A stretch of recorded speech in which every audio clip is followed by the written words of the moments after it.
Good morning, my brothers and sisters. Welcome to episode number 134 in the book of Genesis. Today, struggling is normal.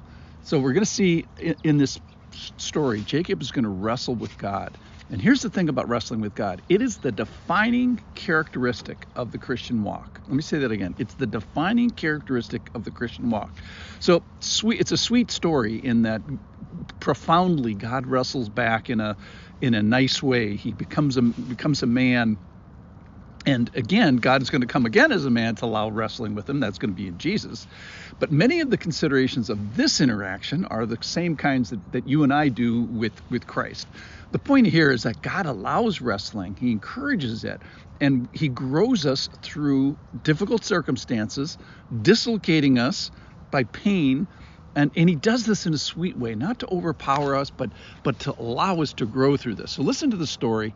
This is from Genesis chapter 32, and I'm going to start in verse 24.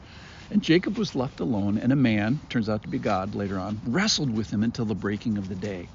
When the man saw that he did not prevail against Jacob, he touched his hip socket, and Jacob's hip was put out of joint as he wrestled with him. Then he said, "Let me go, for the day is broken." But Jacob said, "I will not let you go unless you bless me." And he said to him, "What is your name?" And he said, "Jacob." And then he said, "Your name shall no longer be called Jacob, but Israel," because it means striving with God. "For you have striven with God and with men and have prevailed." Then Jacob asked him, "Please tell me your name." But he said, "Why is it that you ask me my name?" He doesn't tell him his name, interestingly. And there he blessed them. So Jacob called the name of the place Peniel, for saying, "I have seen the face of God, and yet my life has been delivered." The sun rose up upon him as he passed Peniel, limping because of his hip. Therefore, to this day, the people of Israel do not eat the sinew of the thigh that is on the hip socket, because he touched the socket of Jacob's hip and the sinew of his thigh. All right, so here's the big point for today from this passage is struggling with God is normative Christian behavior. It's not a bad thing. It's nothing to be ashamed of. In fact, it's kind of an earned thing. And prevailing here means to grow strong, to show oneself strongly, and endure strong. It doesn't mean that Jacob wins, because nobody wins that battle with God in that way, but it means that he's engaged and he's growing and he's putting forth effort. So Jacob, now gets called Israel, demonstrates spiritual growth through the story. And isn't it true that spiritual growth often happens best and most quickly in bad circumstances? And Jacob's in a real pickle, which we'll talk about probably more tomorrow. And with wrestling and with great effort, that's how growth happens. So Jacob focuses his energies in the right direction. So spiritual growth often requires, unfortunately, dislocation by the Lord and wrestling by us. So don't expect to walk away from any real work with God without change. Remember, Jacob's hip was put out of socket. So it's a major event in the life of his hip and a major event in the life of Jacob. So he walks differently from then on. He walks with sort of this visible scar, this limp to remember.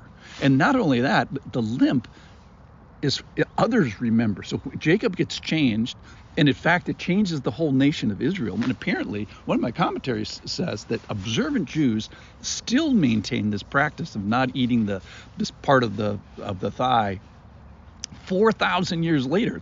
It's amazing. All right, so the teaching point here is that we are to put ourselves in this struggle with God and listen and engage and be undone, be dislocated. You know, that may mean repentance, changing behavior, being amazed, and put ourselves in the position to be renamed. So situationally, Jacob gets a new name. Jacob means deceiver, and he gets changed to Israel, which is so beautiful. And it's an honor. The name he gets is a great name. It's Israel. What does Israel mean? It means he struggled with God. Jacob gets changed to Israel to be notably and honorably a struggler with God. It's not an insult. Again, it is the defining characteristic of the Christian walk. This struggling with God, wrestling with God, is the defining characteristic of the Christian walk. So he gets this new name, and that demonstrates God's authority over him. It demonstrates change. It demonstrates God's sovereignty, and most beautifully, this intimacy that God sees, and he's with us, and he's in this with him. So he gets this new name. Hopefully we'll get a new name. Revelation 2 says, to the one who conquers, I will give some of the hidden manna. I will give him a white stone with a new name written on it, on the stone, that no one knows except the one who receives it.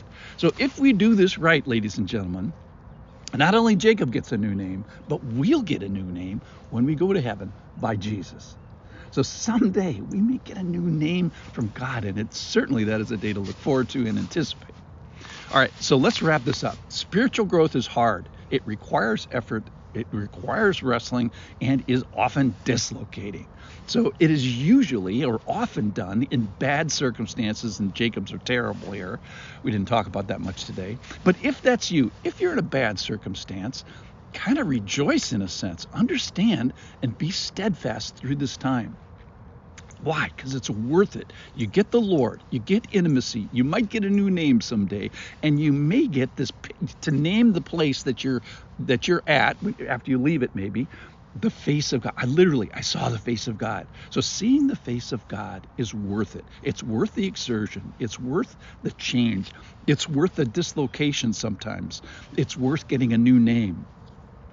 Now, here's the beautiful thing is this affects other people. It's not just Jacob. You're going to see it's going to affect his family, and it's going to affect the Jews throughout history, and can affect us now. So this change that Jacob goes through is observable, it's influential, and in a sense, it's contagious. So again, wrestling is normal. It has great potential.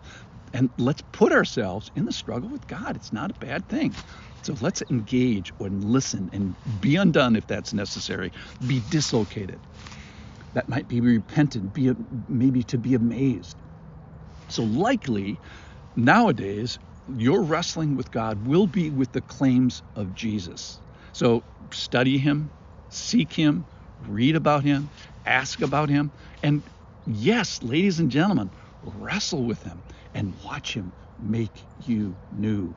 So remember, struggling is normal. Thanks for listening.